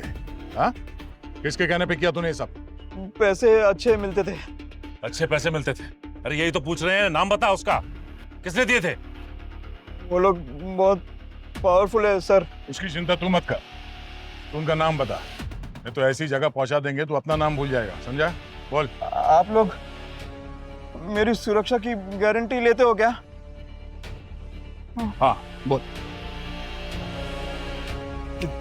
3 लोग थे, राकेश, मिताली और अरविंद। वो लोग अक्सर चार्टर्ड फ्लाइट पे जाते थे, मुझे पैसे देते थे, मुझे सिर्फ उनको परमिशन देनी होती थी। बाद में वो कहाँ गए पता नहीं, वापस कभी नहीं आए। मुझे लगा वो झील में डूब के मर गए। चेहरा याद है किसी का? नहीं, वो आमना सामना नहीं हुआ ना, तो पैसे घर पे भिजवाते थे। हाँ, लेकिन उनको मेरे बारे में सब जानकारी है। तू अब जेल जा, तेरे लिए सबसे सुरक्षित जगह वही है। अरे नहीं सर, सर मेरी बात सुनिए सर। सचिन, इन तीनों के बारे में पता करना पड़ेगा। ये अरविंद, मिताली और तीसरा क्या नाम बताया? राकेश। राकेश, पता करना पड़ेगा असल में ये लोग हैं कौन। अगर वाकई इन तीनों की मौत इस झील में डूबकर हुई है तो फिर इन तीनों की लाश क्यों नहीं मिली हमें? जैसे इस कैप्टन युवराज का कंकाल मिला, प्लेन के पार्ट्स मिले। सर, झील की तलाशी तो पूरी तरह से हुई थी, हो सकता है लाश बह के दूर निकल गई। ये भी तो हो सकता है कि उस क्रैश में ये तीनों थे ही नहीं,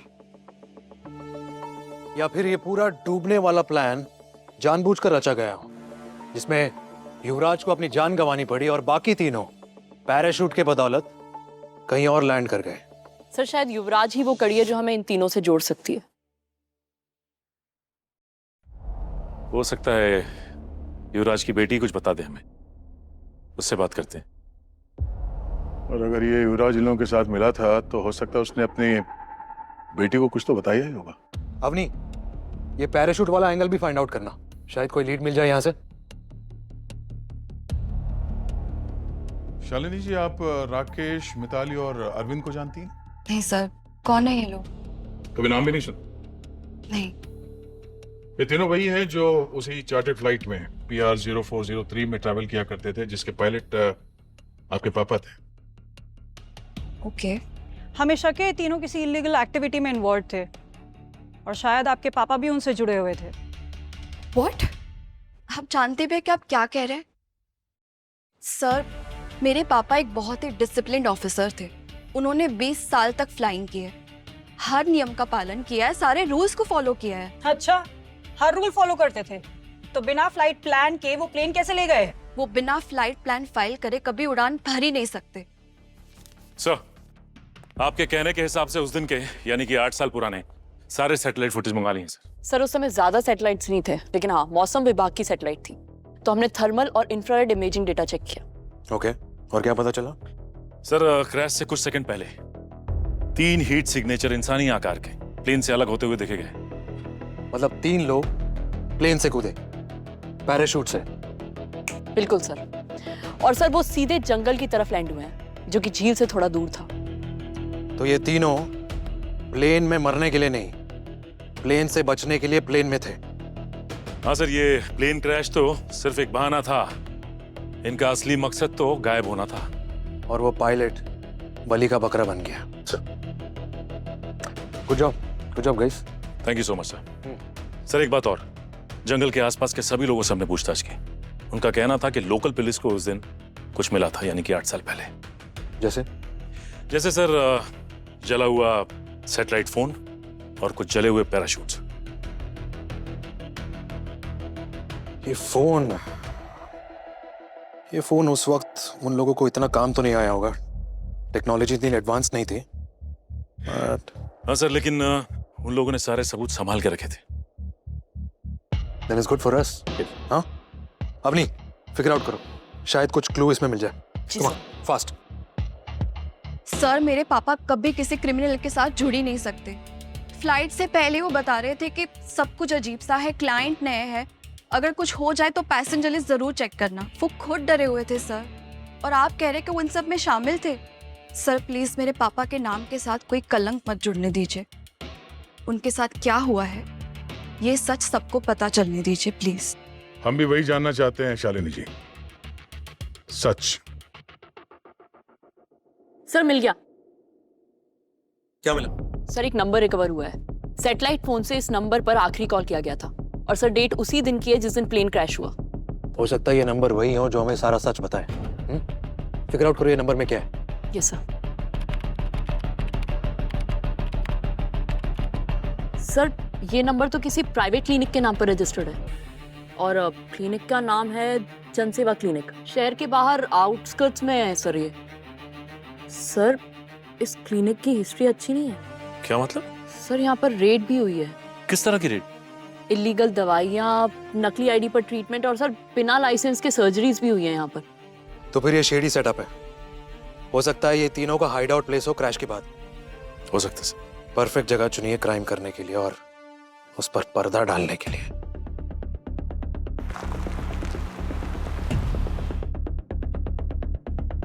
अरे सुनो, ओह यहाँ पे ये क्लिनिक था, क्या हुआ? साहब ये कुछ साल पहले आग लग गई थी तो पूरा बर्बाद हो गया था ये। उसमें डॉक्टर तो बच गया मगर उसका कंपाउंडर मर गया। अरे ये डॉक्टर कहाँ मिलेगा? किसी को भी पूछ लो तो बता देंगे आपको। आप ही डॉक्टर जयेश है? जी आप लोग कौन? जी हम लोग सीआईडी से हैं। सीआईडी? डॉक्टर साहब ये आपके चेहरे को क्या हुआ? कुछ साल पहले मेरे क्लिनिक में आग लग गई थी जिसमें मेरा क्लिनिक भी जल गया, मेरी आंखें भी चली गई। हमें आपसे कुछ जरूरी सवाल पूछने हैं।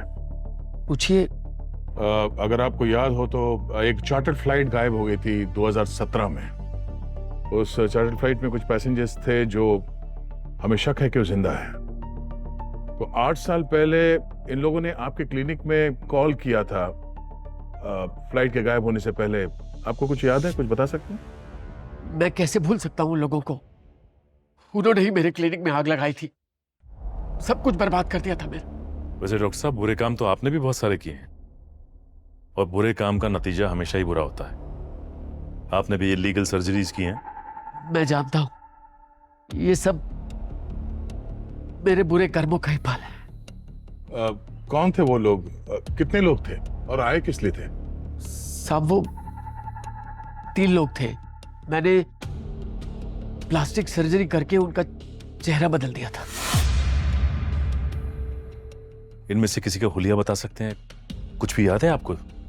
चेहरा तो याद नहीं, लेकिन हाँ सर्जरी से पहले मैंने उनकी पहले की रिपोर्ट देखी थी। उनमें से किसी एक की टांग में लोहे की रॉड डली हुई थी। लोहे का रॉड, कौन था वह, उसके बारे में कुछ? आपने कहा कि उस पेशेंट की रिपोर्ट थी आपके पास, वो रिपोर्ट है आपके पास अभी? जी साहब, इधर कबर्ड में मैंने फाइल रखी थी, आप देख लीजिए, अगर आपको उसमें कुछ मिल जाए तो। ठीक है, हम देखते हैं। Thank you.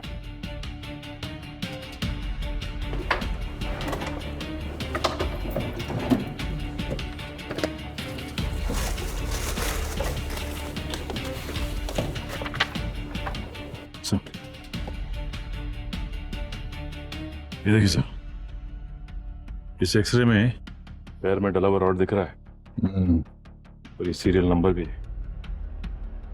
Very good. इस सीरियल नंबर से पता करते हैं कि रॉड किसके पैर पे लगा है।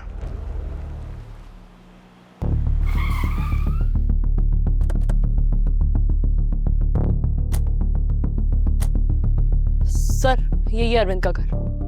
जो सीरियल नंबर रॉड पे मिला था उससे ये एड्रेस मिला है, सिटी हॉस्पिटल से। और सर हॉस्पिटल के रिकॉर्ड्स में जो मोबाइल नंबर मिला था वो तो पिछले 8 साल से बंद है। मुझसे चल के पूछते हैं, देखते हैं अरविंद यहीं पे है क्या। अरे आप लोग? मिस्टर अरविंद जी। हम लोग सीआईडी से हैं। हम आपके हस्बैंड मिस्टर अरविंद के बारे में कुछ सवाल पूछने आए हैं। जी कहिए। अरविंद है? जी वो तो नहीं है। क्यों? कहाँ गए वो? दरअसल 8 साल पहले एक प्लेन क्रैश में उनकी मौत हो गई थी, तब से मैं अकेली ही रहती हूँ अपने बेटे के साथ। अकेले रहना, घर का गुजारा बहुत मुश्किल होता होगा ना? जी होता तो है, लेकिन जैसे तैसे गुजारा कर लेते हैं।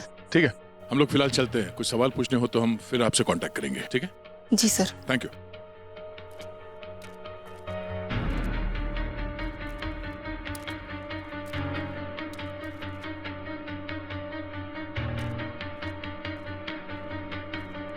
ये औरत झूठ बोल रही है, नजर रखो इस पे। क्यों सर? बातों से तो सिंपल सी लग रही थी। बातों से? वो देखो, घर के बाहर किसी आदमी का पैंट शर्ट और जूता पड़ा हुआ है। उस बच्चे के गले में सोने का चेन, हाथ में ब्रेसलेट। कोई तो है जो इस औरत को फाइनेंशियली सपोर्ट कर रहा है। एक काम करो, इसके मोबाइल फोन के स्टेटमेंट्स निकालो और बैंक स्टेटमेंट्स भी। पता चल जाएगा कौन है सबके पीछे। चलो।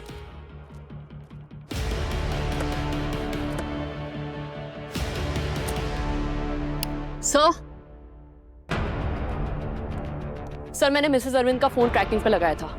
उनका फोन हर महीने की एक खास तारीख को किसी न किसी पोस्ट ऑफिस के पास ट्रैक हुआ है। पोस्ट ऑफिस के पास? आजकल की डिजिटल दुनिया में कोई पोस्ट ऑफिस में क्यों जाएगा? ये नॉर्मल नहीं लग रहा है। सर शायद पोस्ट ऑफिस वो मनी ऑर्डर लेने चाहती हो। शायद उसे हर महीने कोई पैसे भेज रहा था, वो भी अलग अलग पोस्ट ऑफिस में। कृतिका, फौरन पता करो कि ये मिसेस अरविंद पोस्ट ऑफिस जाती क्यों थी और रिसिप्ट्स निकालो। पता तो चले पैसे भेज कौन रहा है। Yes sir.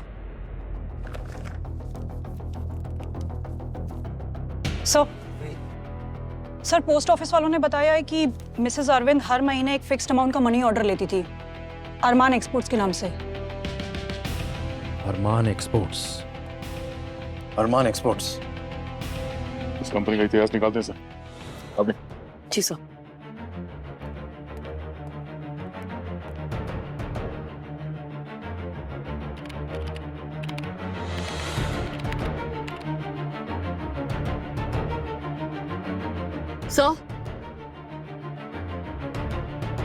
सर ये कंपनी बस 8 साल पहले ही रजिस्टर्ड हुई थी। इसके ओनर का नाम अरमान है, लेकिन सर उससे पहले इस कंपनी के कोई रिकॉर्ड्स नहीं है और ना ही इसके ओनर अरमान का कोई भी एग्जिस्टेंस है 8 साल पहले तक। 8 साल पहले ये प्लेन क्रैश हुआ, 8 साल पहले ये कंपनी रजिस्टर हुई, 8 साल पहले इस मिसेस अरविंद के पति गायब हो गए और 8 साल से मिसेस अरविंद को मनी ऑर्डर के जरिए पैसे मिल रहे हैं। 8 काफी इंटरेस्टिंग नंबर है ये 8। इन सबको जोड़ कर रखता है। खैर, मिलते हैं उस अरमान से। शक्ल बदल चुकी होगी लेकिन चाल नहीं। शायद आज भी लंगड़ा कर चलता होगा ये अरमान उर्फ अरविंद।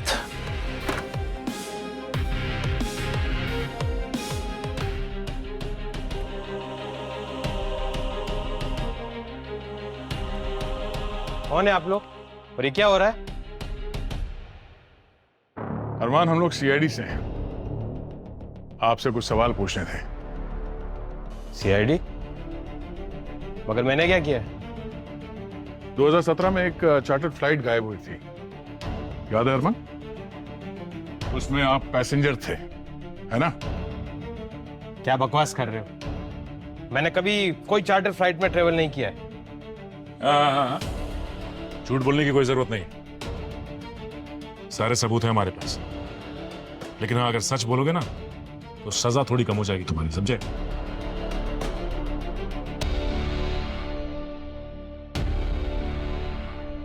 वैसे क्या प्रूफ है आपके पास? तुम्हारा पैर?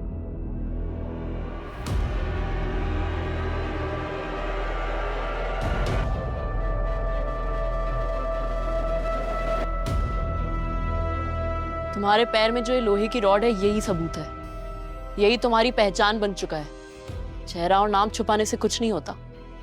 अरमान उर्फ अरविंद।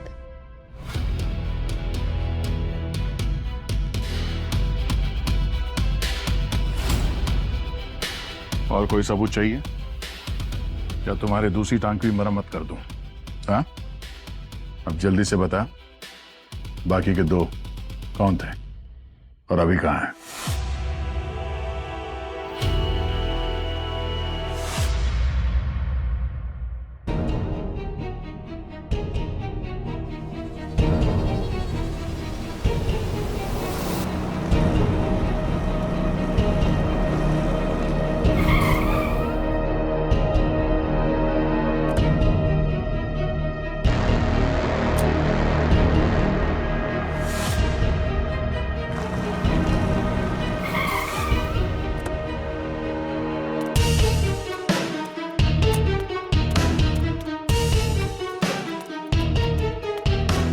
अरमान, ये सब क्या है?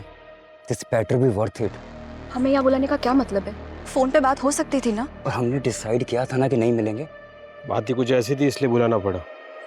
जल्दी बताओ, बात क्या है?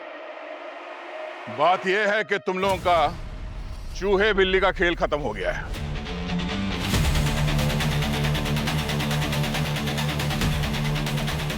बहुत भाग लिए, अब भाग के कुछ नहीं होगा। चलो। माना कि तुमने इन दोनों को पकड़वाने में हमारी मदद की है, लेकिन इसका मतलब नहीं है कि तुम आसानी से बच जाओ, समझे? शालिनी जी, आप यहाँ? आप तो वहां उस दिन बहुत हंगामा कर रही थी थाने में जब आपके पापा गायब हुए थे। हाँ? आप इन लोगों के साथ हैं? मैं शालिनी नहीं, मिताली हूँ। उस लड़की ने बहुत हंगामा किया था। केस रीओपन होने का चांस था। हमने उसे बहुत समझाने की कोशिश की, पर है तो अपने बाप की बेटी ही ना, ईमानदार। कौन है आप लोग? कौन है आप लोग? क्या कर रहे हैं यहाँ पे? क्या? आवाज नहीं, बोला था ना मीडिया पुलिस में नहीं जाने को। पहले तेरा पायलट बाप गया, अब तू भी जाएगी। सर्जरी के बाद मैंने उसकी शक्ल ले ली ताकि किसी को मुझ पर शक ना हो और ये भी ना लगे कि बाप के साथ साथ बेटी अचानक से कहाँ गायब हो गई। अब पूरी कहानी बताओ शुरू से। हम लोग हीरे की तस्करी करते थे, एक जगह से दूसरी जगह, विश्वा एयरलाइंस के सेक्रेटरी की मदद से। और इसीलिए तुमने रमेश को भी मार दिया, ताकि तुम्हारी तस्करी के बारे में वो अपना मुंह ना खोल दे। हम हमेशा बिना फ्लाइट प्लान के उड़ान भरते थे, ताकि कुछ रिकॉर्ड ही ना हो सके और कोई शक भी करे तो पकड़े ना जाए। एक दिन युवराज पायलट को हमारी स्मगलिंग के बारे में पता चल गया। फ्लाइट के दौरान उसने हीरे देख लिए थे। फ्लाइट के बाद वो सब कुछ एक्सपोज कर देता। हमने उसे रिश्वत देने की कोशिश की, कहा तुझे पैसे दे देंगे, तू और तेरी बेटी किसी और देश में अपनी ज़िंदगी बिता ले, या फिर हमारी टीम का हिस्सा बन जा, बहुत पैसे कमाएगा। यहाँ तक कि ये भी कहा था कि तू फर्जी क्रैश दिखा के खुद भी गायब हो जा, जैसे हम होते हैं हमेशा। पर वो नहीं माना। वो बहुत ईमानदार था। उसने कहा कि वो नियमों से नहीं हटेगा। मुझे भी चाहिए। हाँ। हमने उसकी कॉफी में जहर मिलाया था।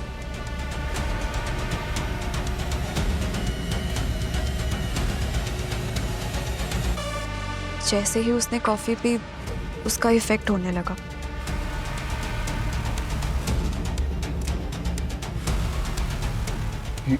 ये क्या हो रहा है मुझे? हमने सारे कम्युनिकेशन सिस्टम बंद कर दिया ताकि एटीसी कुछ सुन ना सके। फिर हमने ऑटो पायलट एक्टिवेट कर दिया और पैराशूट की मदद से हम सब ने एक एक करके जंप कर लिया, क्योंकि हम सब ट्रेंड स्काई ड्राइवर्स हैं। प्लेन लेक में क्रैश कर गया। सब कुछ हमारे प्लान के मुताबिक ही हुआ, पर आप लोग हम तक पहुंच ही गए। तुम तीनों ने अपना चेहरा बदलकर क्राइम को तो छुपा लिया, मगर क्राइम को कितना भी छुपा लो, क्राइम कभी छुपता नहीं, सच सामने आ ही जाता है। क्यों शालिनी जी? सच।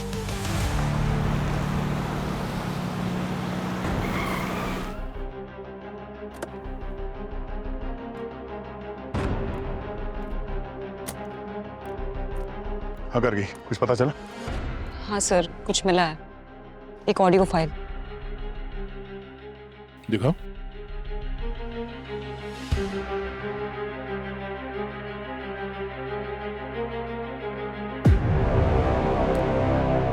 बारबो साहब आयुष्मान सही कह रहा था, हमारे बीच में एक गद्दार है।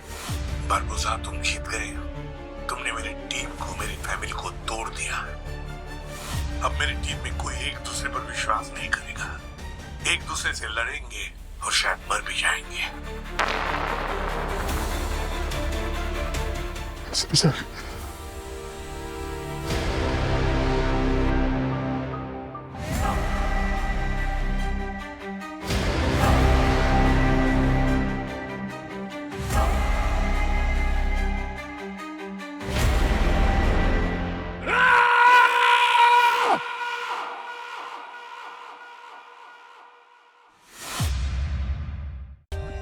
For more updates, subscribe to our channel, click the show links and enjoy watching the videos.